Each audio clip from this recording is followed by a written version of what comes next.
হাসিনাকে আত্মসমর্পণ করলে আওয়ামী লীগ নিষেধাজ্ঞা প্রত্যাহার হতে পারে। মঞ্জু, শেখ হাসিনাকে দেশে ফিরে এসে আদালতে আত্মসমর্পণ করলে আওয়ামী লীগের নিষেধাজ্ঞা প্রত্যাহার করা যেতে পারে বলে মন্তব্য করেছেন এবি পার্টির চেয়ারম্যান মুজিবুর রহমান মঞ্জু। তিনি বলেন, 25 নভেম্বর নতুন জোটের ঘোষণা আসতে পারে। রবিবার 23 নভেম্বর সকালে ফেনী শহরের গ্র্যান্ড সুলতান কনভেনশন হলে সংবাদ সম্মেলন ও মতবিনিময় সভায় এই মন্তব্য করেন তিনি।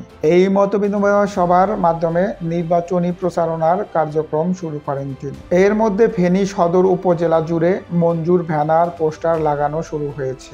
মঞ্জু জানান, এমপি নির্বাচিত হলে নিজের গাটলা বা বাড়িতে সালিশ দরবার করবেন না। প্রশাসনকে কাজের ক্ষেত্রে হস্তক্ষেপ বা বাজার ও স্কুল কমিটি নির্বাচনে হস্তক্ষেপ করবেন না।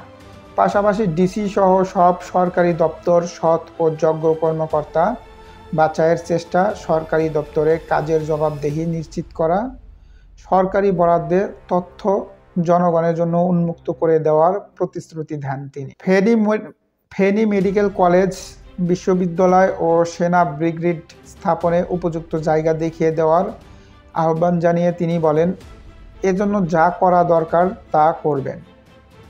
মঞ্জু জানান, জাতীয় রাজনীতিতে নিজের অবস্থান ও পরিচিতি কাজে লাগিয়ে ফেনীর বন্যা নিয়ন্ত্রণে স্থায়ী ব্যবস্থা হিসেবে 4.5 কোটি টাকা বরাদ্দ করানো, বেশ কিছু রাস্তা নির্মাণ ও সংস্কার, অনেকগুলো শিক্ষা প্রতিষ্ঠান উন্নয়ন এবং শিক্ষা ক্রীড়া সামগ্রী বরাদ্দ সহ বেশ কিছু কাজ তিনি করেছেন। তিনি বলেন, পুরনো রাজনীতি আর পুরনো তর্ক বাদ দিয়ে ফেনী সহ সারা দেশের সমস্যা সমাধানে জোর দিতে হবে।